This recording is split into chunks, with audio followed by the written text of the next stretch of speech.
ఓం గంగణపతే నమ ఐం సరస్వత్యే నమ ఓం నమ శివాయ శివాయ గురవే నమ క్లీం కృష్ణాయ గోవిందాయ గోపీజన వల్లభాయ శ్రీకృష్ణ పరబ్రహ్మణే నమో నమ. యా దేవీ సర్వభూతేషు మాతృరూపేణ సంస్థితా నమస్తస్యై నమస్తస్యై నమస్తస్యై నమో నమ. శ్రీమాత్రే నమో నమ. క్రీం క్రీం మహాకాళికాయ నమో నమ. జయ గురు దత్తాత్రేయ నమ. గాయత్రీ పరాంబికాయ నమో నమ. మాతృభ్యో పితృభ్యో ఋషిభ్యో గురుభ్యో నమో నమ. శ్రీమాత్రే నమో నమ. యూట్యూబ్ ప్రేక్షకులందరికీ కూడా నమస్కారం అండి. నేను పాలపర్తి గురునాథ శర్మ, జ్యోతిష్యం వాస్తు సిద్ధాంతిని. మీకంతా కూడా గోచారరీత్యా గ్రహాల యొక్క స్థితిగతులు అంతా కూడా ఈ యొక్క మేషాది ద్వాదశ రాశుల వాళ్ళకి శ్రీ విశ్వాసనాథ సంవత్సరంలో వివాహ యోగం సిద్ధించాలి. ఆ ఏ రాశి వాళ్ళని ఏ రాశి వాళ్ళు వివాహం చేసుకుంటే గనక శీఘ్ర వివాహ యోగం సిద్ధిస్తుంది. అసలు జాతక చక్రం అంతా కూడా వివాహ యోగానికి ఎటువంటి పరిష్కారాలు ఆచరించాలి, ఏ రాశి వాళ్ళని చేసుకోకూడదు అనేది తెలుసుకుంటే కనుక శీఘ్రంగా వివాహ యోగం సిద్ధించడానికి ఆస్కారం ఉంటుంది. అసలు కళ్యాణము అంటే జాతకరీత్యా ప్రధానంగా చూసుకుంటే ఈ యొక్క పూర్వజన్మలో చేసుకున్న పుణ్య ఫలితాన్ని అంతా కూడా ఆనందకరమైన జీవితం అంతా కూడా జీవించడానికి ప్రతి ఒక్క మానవుడంతా కూడా ప్రభావితం చేయడానికి వంశాభివృద్ధికి కారణమవుతుంది. ప్రధానంగా చూసుకుంటే వధువరుల యొక్క వివాహం అంతా కూడా శీఘ్రంగా జరగడానికి కూడా, ఆలస్య వివాహాలకి జరగడానికి కూడా దానికి ఒక కారకత్వాలు అనేది ఉంటాయి అన్నమాట. ప్రధానంగా చూసుకుంటే జన్మజాతకం ప్రశాత్తు లగ్న చక్రం ప్రామాణికమైంది. ఎప్పుడైనా కానీ రాశిని చూసుకున్నా లగ్నాన్ని చూసుకున్నా ప్రధానంగా లగ్నం అనేది జన్మ లగ్నం అనేది ప్రామాణికంగా చూసుకోవాల్సి ఉంటుంది. రాశిని చూసుకుంటే కనుక రాశిని లగ్నంగా భావించి దాన్ని చూసుకోవాల్సి ఉంటుంది. ప్రధానంగా చూసుకుంటే జన్మ జాతకం ప్రకారంగా జన్మ లగ్నవశాత్తు సప్తమ స్థానం బాగుండాలి. ప్రధానంగా సప్తమాధిపతి యొక్కరంగా ఉండాలి, మరియు ద్వితీయాధిపతి యొక్కరంగా ఉండాలి. అష్టమ స్థానంలో పాపగ్రహాల యొక్క కలయిక ఉండకూడదు, ఈ యొక్క దుష్టగ్రహాలు అనేది ఉండకూడదు. ప్రధానంగా అంటే పాపగ్రహాలు ఉండకూడదు అక్కడంతా కూడా. ప్రధానంగా షష్టాష్టకాలనే వివాహానికి చేయకూడదు అని చెప్పేసి అంటారు. రాశి నుంచి చూసుకుంటే షష్టమ రాశి పనికిరాదు, అష్టమ రాశి పనికిరాదు. మరియు చూసుకుంటే వివాహం అనేది కూడా వైవాహ జీవితం అనేది చాలా శ్రేష్టమైన జీవితంగా చెప్పడం జరుగుతుంది. గృహస్థాశ్రమ జీవితం అని చెప్పేసి అంటారు. ప్రధానంగా చూసుకుంటే అన్యోన్యమైన దాంపత్యము, సుఖమైన జీవితం జీవించడానికి, భోగభాగ్యమైన జీవితం జీవించడానికి ప్రధానంగా ఎవరైతే గనక ప్రతినిత్యం కూడా అమ్మవారి ఆరాధన చేస్తారో జాతకరీత్యా సర్వ వివాహ ప్రతివిధంగా దోష నివారణతో కూడా జరిగి శీఘ్రంగా అతి శీఘ్రంగా కళ్యాణ యోగం సిద్ధించడానికి ఆస్కారం ఉంటుంది. ప్రతినిత్యం కూడా ఈ యొక్క వివాహానికి ఎటువంటి జాతకాలు చూడాలి, వివాహానికి రాశి నుంచి ఎటువంటి జాతకాలు చేసుకోకూడదు అంటే ప్రధానంగా చూసుకుంటే జాతకం అనేది ప్రధానికంగా చెప్పడం జరుగుతుంది. అసలు వివాహ పొంతనలే చూసుకుంటున్నాం. ఈ పొంతనలో చూసుకుంటే ఈ ఒక 36 పాయింట్కి 18 వస్తే సరిపోతుందా, 24 వస్తే సరిపోతుందా అనేది ప్రామాణికంగా చూసుకుంటారు. ప్రధానంగా ఇదొకటే ప్రామాణికంగా, ఇదొక బేసిక్ మాత్రమే. మీరు పంచాంగాలు చూసుకునేది కానీ మీరు ప్రామాణికంగా గణాలు అంటే ప్రధానంగా చూసుకోండి గణాలు అని చెప్పేసి అనుకుంటారు. ఈ యొక్క మేలాపకం అంతా కూడా చూసుకుంటే ప్రధానంగా ఈ యొక్క 24 గుణాలంతా కూడా కేంద్రంగా యోగకరంగా ఉండాలి. 21 గుణాలకి కనీసం దానికంతా కూడా 80% అంతా కూడా రావాల్సి ఉంటుంది. అట్లా వివాహ యోగం చేసుకుంటే కనుక ఆ యొక్క అన్యోన్యమైన దాంపత్యం స్థిరంగా ఉంటుంది. అష్టైశ్వర్య భోగభాగ్యాలు స్థిరనివాసంగా ఉంటాయి. మహాలక్ష్మి కటాక్షం కలుగుతుంది. అఖండమైన దీర్ఘ సుమంగళ యోగం తీస్తుంది. ఇప్పుడు అంతా కూడా చూసుకుంటే ప్రస్తుత కాలంలో అంతా కూడా జాతక ప్రభావం అనేది చూసుకోకుండా వివాహం చేసుకోవడం వల్ల ఎక్కువగా విడాకులు తీసుకోవడం, డైవర్స్ కేసెస్ ఎక్కువగా అవుతూ ఉండడం, ఆలస్య వివాహాలు అవుతూ ఉండడం, ఈ యొక్క ద్వితీయార్థంలో అంటే జీవితంలో ద్వితీయార్థంలో అంతా కూడా వివాహ యోగం ఉండడం, ప్రధానంగా 30 దాటిన తర్వాత కానీ 35 దాటిన తర్వాత కానీ 40 40 దాటిన తర్వాత కూడా వివాహాలు అవుతూ ఉంటాయి కొంతమందికి. ఎందుకు అట్లా జరుగుతున్నాయి అంటే జన్మజాతకంలో కనుక ఈ యొక్క నవమ స్థానంలో పాపగ్రహాలు ఉంటే కనుక ప్రధానంగా చూసుకుంటే కొన్ని నవమ స్థానము, చతుర్థ స్థానము, పంచమ స్థానం అని చెప్పేసి అంటారు. ఈ యొక్క స్థానాలు ప్రధానంగా కనుక పాపగ్రహాలు ఉంటాయి కనుక ఆలస్య వివాహాలు అవడానికి ఆస్కారం ఉంటుంది. ప్రధానంగా చూసుకుంటే పితృశాపం, పితృదోషం కారణమవుతుంది.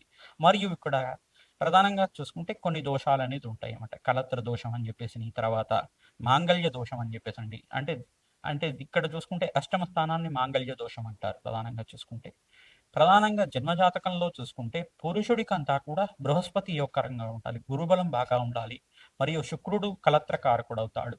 ఈ యొక్క పురుష జాతకంలో చూసుకుంటే శుక్రుడు యొక్కరంగా ఉంటే కలత్రకారకుడు అవుతుంది. శీఘ్రంగా కళ్యాణ యోగం సిద్ధించడానికి ఆస్కారం ఉంటుంది. సప్తమాధిపతి, అష్టమాధిపతి, ద్వితీయాధిపతి, ఈ యొక్క పంచమాధిపతి యొక్కరంగా ఉండాలి. ఈ యొక్క దశ అంతర్దశలోనే వివాహం అవుతుంది. సప్తమాధిపతి ఒక దశలో వివాహ యోగం అవ్వచ్చు, కొంతమందికి పంచమాధిపతి యొక్క దశలో అంతా కూడా వివాహ యోగం అవ్వచ్చు, కొంతమందికి అంతా కూడా చూసుకుంటే లగ్నాధిపతి యొక్క దశలో అంతా కూడా, లగ్నాధిపతి అంతర్దశలో అంతా కూడా వివాహ యోగం అవడానికి ఆస్కారం ఉంటుంది. ప్రధానంగా వివాహ యోగం అనేది, వివాహ జీవితం అనేది అంతా కూడా శ్రేష్టమైన జీవితంగా చెప్పడం జరుగుతుంది. వంశాభివృద్ధికి కారణం అవుతుంది. జీవితం అంతా కూడా సాఫల్యం చేసుకోవడానికి ఆస్కారం ఉంటుంది. ప్రధానంగా చూసుకుంటే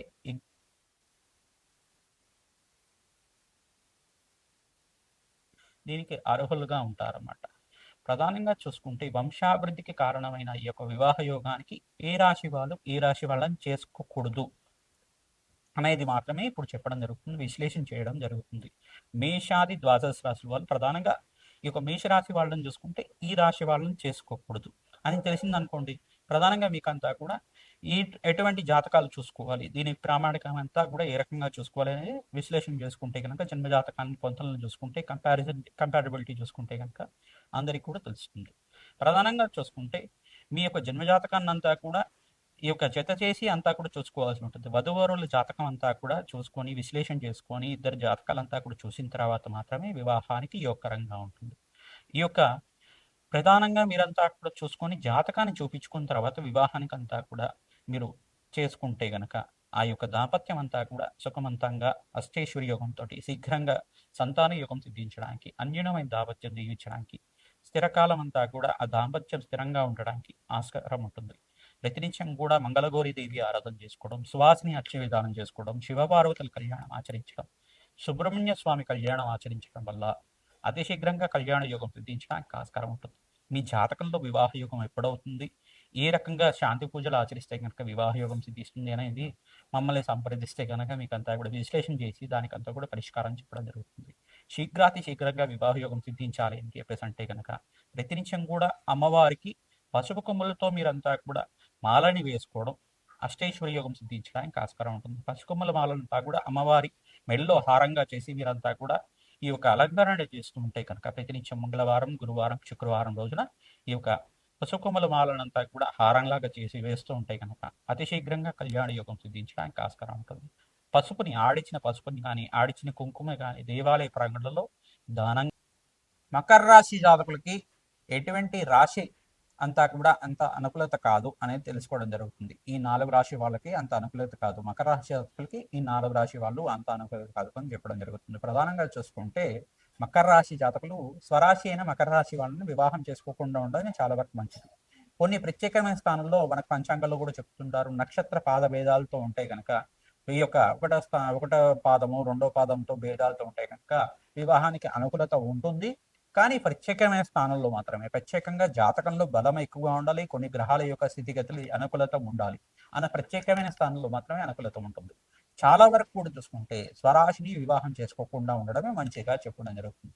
ఎందుకంటే దశానాథుడు అనుకూలత ఉండదు, ఒకే దశ నడుస్తూ ఉంటుంది. మహర్దశ అంతా కూడా అంతర్దశలో కూడా ఒకటే ఉంటాయి కనుక ఇంటికి చీటికి మాడికి అంతా కూడా గొడవలు అవుతూ ఉండడం, మరియు ఇక్కడ గోచారీత్య కూడా చూసుకుంటే ద్వితీయ స్థానంలో రాహు సంచారం చేయడం, మరియు ఇక్కడ చూసుకుంటే అష్టమ స్థానం అంతా కూడా చూసుకుంటే కేతు సంచారం చేయడం, ఇక్కడ అనుకూలత ఉండదు అన్నమాట. అందుకని చెప్పేసి అని అతి శీఘ్రంగా కళ్యాణం కావాలి అంటే కనుక ఇటువంటి లోతైన విశ్లేషణ చేసుకుంటే కనుక మీ యొక్క జాతకం అంతా కూడా ఆనందంగా జీవించడానికి, వధువరులకంతా కూడా అన్యోన్యమైన దాంపత్యము సుఖమైన జీవితం జీవించడానికి, శీఘ్రంగా సంతాన యోగం సిద్ధించడానికి, వంశాభివృద్ధికి అంతా కూడా కారణం అవుతుంది. అన్యూనత కలగాలి, అందరికి కూడా ప్రేమ అభిమానాలు ఎక్కువగా ఉండాలి, పరస్పరం అంతా కూడా అన్యూనత కలగడానికి ఈ యొక్క విశ్లేషణ చేయడం జరుగుతుంది. ప్రధానంగా మకర రాశి జాతకులు ఇంకొన్ని చేసుకోకూడదు అని చెప్పేసి అంటే కనుక ఈ రాశి వాళ్ళని, ప్రధానంగా రెండో రాశి అయిన ఈ యొక్క రెండో స్థానం ప్రధానంగా చూసుకుంటే మకర రాశి నుంచి కుంభరాశి జాతకులు కూడా అంత అనుకూలత కాదు, రెండో స్థానం అవుతుంది. రెండో రాశి ద్వితీయ వ్యయ స్థానాలు కూడా అంత అనుకూలత కాదు. అంటే ద్వితీయ వ్యయ స్థానం అని చెప్పేసి అంటే కనుక ద్వితీయ స్థానము రెండో స్థానం అవుతుంది. పన్నెండో రాశి అని చెప్పేసి అనుకుంటే ధనస్సు రాశి అవుతుంది. ఈ ధనుసు రాశి జాతకులను కూడా మకర రాశి జాతకులకి అంత అనుకూలత కాదు. మరియు కుంభరాశి జాతకులు కూడా మకర రాశి జాతకులకి అనుకూలత కాదు. మరియు కొన్ని ప్రత్యేకమైన స్థానంలో కనుక స్వరాశియే కాబట్టి మీరు చేసుకోవచ్చు అని చెప్పేసి చెప్తూ ఉంటారు, గ్రహమైత్రి కుదురుతుంది అని చెప్పేసి అని. కానీ లోతైన విశ్లేషణ చేసుకోవాలి, జాతకంలో గురుబలం కుదరాలి, శుక్రుడి యొక్కరంగా ఉండాలి, ఎటువంటి అంగారక దోషం ఉండకూడదు, అష్టమ స్థాన దోషం ఉండకూడదు, ఇటువంటి పరిష్కారాలంతా కూడా ఆచరించాలి. ఇంత పరిష్కారం చేసుకోవాలి. ప్రధానంగా చూసుకుంటే ఇక్కడ ఏ స్థానం పనికిరాదు, రెండో స్థానం పనికిరాదు, మరియు రాశి పనికిరాదు. షష్టాష్టకాలు పనికిరావు. షష్టాష్టకాలు అని చెప్పేసి అంటే కనుక షష్టమ రాశి అంతా కూడా చూసుకుంటే మిథున రాశి అవుతుంది. మిథున రాశి కూడా అంత అనుకూలత కాదు. మిథున రాశి జాతకులకు కూడా ఈ యొక్క మకర రాశి జాతకులకి అనుకూలత ఉండదు. రాశి మైత్రి ఉన్నప్పటికీ కూడా, గ్రహమైత్రి ఉన్నప్పటికీ కూడా నక్షత్ర బంధనాలు కుదరకపోవడం కానీ, పరస్పరం వాళ్ళకంతా కూడా ఒకటే ఈ యొక్క ఐడియాలజీ ఉండడం, ఒకటే థింకింగ్ అని కదా, థాట్స్ అని కూడా ఒకటే ఉండడం, పరస్పరం వీళ్ళకంతా కూడా డిస్ప్యూట్స్ అని ఫైనాన్షియల్ డిస్ప్యూట్స్ కానీ, కోర్టు కేసెస్ కానీ, ప్రతినిత్యం కూడా ఆస్తి తగాదాలు అనేది వాళ్ళ ఈ యొక్క పురుషుడి యొక్క జాతకంలో పరస్పరంగా ఉండడం, ఆర్థిక సమస్యలు ఎక్కువగా ఉండడం, అన్యోన్యత లేకపోవడం, వివాహం అంతా కూడా విగిపోవడం, డైవర్స్ కేసెస్ అవుతూ ఉండడం, ఇటువంటి జాతకాలంతా కూడా చాలా వరకు ఎక్కువ వరకు విశ్లేషణ చేసినప్పుడు మా యొక్క పరిశోధనలో తేలినాయి అన్నమాట. అందుకని చెప్పేసి మిథున రాశి జాతకులు కూడా మకర రాశి జాతకులకి అనుకూలత కాదు. మరియు ఇక్కడ చూసుకుంటే సప్తమ స్థానం ఈ యొక్క కర్కాటక రాశి జాతకులు కూడా అంత అనుకూలత కాదని చెప్పడం జరుగుతుంది. కొన్ని ప్రత్యేకమైన స్థానంలో మాత్రం ఇక్కడ బృహస్పతి అంతా కూడా సప్తమ స్థానంలో సంచారం చేస్తున్నారు, అనుకూలత ఉంటుందని చెప్తారంతా, కానీ అంత అనుకూలత కాదు. మీకు వివాహ యోగం ప్రతీర్చడానికి ఆస్కారం ఉంటుంది. విశ్వసన సంవత్సరంలో వివాహ యోగం శీఘ్రంగా కలగడానికి ఆస్కారం ఉంటుంది.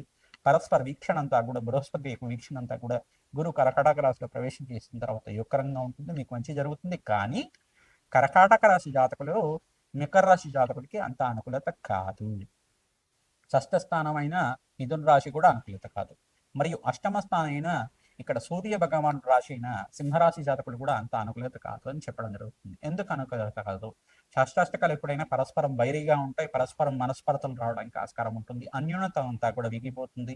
సింహరాశి జాతకుల యొక్క గుణగణాలంతా కూడా చూసుకుంటే మొండి వైఖరిగా ఎక్కువ ఉంటుంది. ప్రతి విషయంలో కూడా మా మాటే నెగ్గాలనే తత్వం ఉంటుంది. ప్రతి విషయం కూడా ధార్మికంగా ఉండడానికి, సత్యాన్ని పరిపాలన చేసుకోవడానికి, ప్రతినిత్యం కూడా సత్యాన్ని పలకడానికి ప్రయత్నం చేస్తూ ఉంటారు. వాళ్ళ మాట వినకపోతే కనుక అసలు లెక్క చేయరు. ఇటువంటి గుణగణాలు ఎక్కువగా ఉంటాయి. అందుకని చెప్పేసి ఇటువంటి వైఖరి అంతా కూడా మకర రాశి జాతకులకి పరస్పరం అంతా కూడా గ్రహమైత్రి కుదరదు. ప్రధానంగా వైరితత్వం ఎక్కువగా ఉంటుంది. ఇక్కడ చూసుకుంటే శనీశ్వరుడు అధిపతి అవుతాడు, ఇక్కడ సూర్య భగవానుడు అధిపతి అవుతాడు. పరస్పరం వైరి అనేది కుదరదు. అందుకని చెప్పేసి ఇంత విశ్లేషణ చేసుకుంటాం. అందుకని చెప్పేసి ఇక్కడ సింహరాశి జాతకులు మకర రాశి జాతకులకి అనుకూలత కాదు. ఇంత విశ్లేషణ చేసుకోవడం జరుగుతుంది. దత్తాత్రేయ శాంతి హోమాది కార్యక్రమాలు చేసుకోవడం, దత్తాత్రేయ జపాన్ని ఆచరించడం, దత్తాత్రేయ కవచాన్ని చదువుకోవడం, దత్తాత్రేయ చరిత్రని చదువుకోవడం వల్ల అతి శీఘ్రంగా కళ్యాణ యోగం సిద్ధించడానికి ఆస్కారం ఉంటుంది. శుక్రుడికి ప్రీతికరంగా దానాది కార్యక్రమాలు ఆచరించాలి. కొబ్బరిలో దానం చేసుకోవడం వల్ల అతి శీఘ్రంగా కళ్యాణ యోగం సిద్ధించడానికి ఆస్కారం ఉంటుంది. శనగలు దానం చేసుకోవడం వల్ల జాతకంలో ఉండే గురుబలం పెరగడానికి ఆస్కారం ఉంటుంది.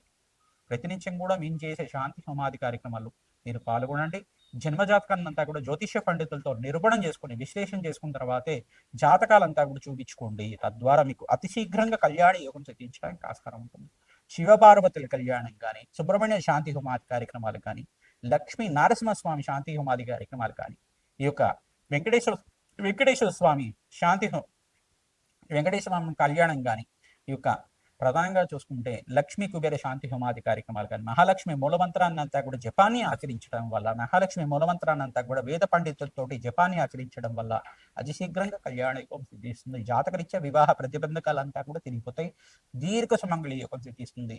స్త్రీలంతా కూడా దీర్ఘ సుమంగళి యోగం సిద్ధించాలి. జాతకంలో ఎటువంటి దోషాలు ఉన్నా కూడా పోవాలి అంటే ప్రతినిత్యం కూడా సువాసిని అర్చన విధానం చేసుకోవడం, ప్రతినిత్యం కూడా నిత్య గౌరీ వ్రతాన్ని ఆచరించడం వల్ల మంగళవారం, గురువారం, శుక్రవారం రోజున ప్రతినిత్యం కూడా మంగళగౌరి దేవి పూజ ఆచరించడం, ఒక ముత్తైదు తాంబూల మీద ముత్తైదుల ఆశీర్వాదం తీసుకోవడం వల్ల అతి శీఘ్రంగా కళ్యాణ యోగం సిద్ధించడానికి, దీర్ఘ సుమంగళి యోగం సిద్ధించడానికి ఆస్కారం ఉంటుంది. పువ్వు తాంబూలమో, పండు తాంబూలమో, వస్త్ర సహితంగా ఏదో జాకెట్ తాంబూలం లాంటిది, ఏమన్నా మంచి చీర లాంటి సుగంధ ద్రవ్యాలు, మంచి గాజులు, మంచి ఆ యొక్క వస్తువులంతా కూడా దానం చేయడం వల్ల అతి శీఘ్రంగా కళ్యాణ యోగం సిద్ధిస్తుంది. దానాది కార్యక్రమాలు చేయాలి. గోమాత సేవ చేయడం వల్ల అతి శీఘ్రంగా కళ్యాణ యోగం సిద్ధిస్తుంది. శ్రీమాత్రే నమః, శ్రీమాత్రే నమః, శ్రీమాత్రే.